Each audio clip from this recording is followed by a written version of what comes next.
Let's go to business news now with Nona Peltier. Nona, so the government has announced some tweaks for small businesses on the tax front. What's on the agenda? Interesting. It comes from discussions around research and development. So that's been an area which the government has said that they would like to see the spending on research and development elevated to about 2% of GDP. At the moment, it's about 1 and 1.3, that sort of thing. So there's a way to go. And one of the ways they're going to encourage it is by allowing businesses, any kind of business, big, small, or otherwise, to write off the cost of feasibility studies. So sometimes when you're wanting to try something new, if it doesn't work out, you can't write it off because you're not going to be making any money out of it in the future. So you can't sort of move those losses forward and then take it at some other time once you've realized some gain. You might try something and it doesn't work.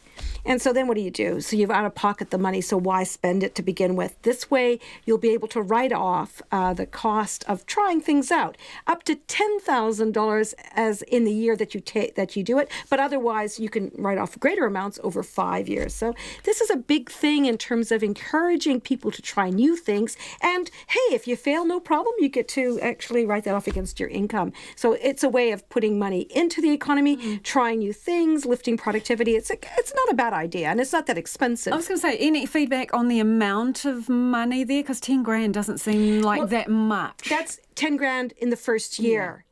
So if you spent less than $10,000, say you tried something new for 5 grand, you can write that off right away. If you spent 50 grand, you've got over 5 years to write it off. So it's not that you can't spend more. It's just that you can only do that much in each year. In the first year. Yeah. Okay. So I'm interested in this, how to make women better off in retirement. Someone's got a smart idea about that, have they? Yeah, there's been some research done as part of a review of the Retirement Commission. They look at, what can be done. And one of the things that came out of an Auckland University public policy research paper was the idea of a care credit. So it's interesting that 1 out of every 7 women over the age of 65 are living in poverty. And that's twice as many as the men. Like there are men also in poverty, but women who take time out of work to look after children and provide care to other family members potentially are missing out on those contributions to their saving long term. So the idea is to give them a credit for those times and perhaps boost up their retirement. So some kind of inject from the government for every year you might take off looking for a child. Yeah. So it's an idea. It's in a public policy paper, so it's not necessarily going to be adopted.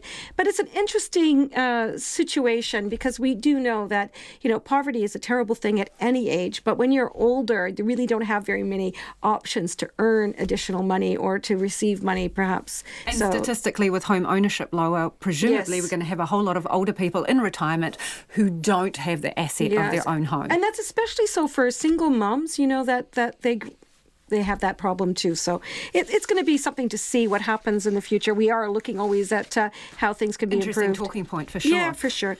Okay, so I guess you want to know what else happened in the markets, right? Do. Yeah, okay. I love the numbers, Nona. Yeah, I know you do. Up 0.4%. That was our NZX Top 50 Index. That's a 44-point gain to 10,873. The New Zealand dollar is a little bit lower than we've seen it, but it's still steady as it's been through the day at 62.7 US cents, 92.6 Australian and 50.2 British pence. Thanks, Nona. Nona Peltier with our business wrap.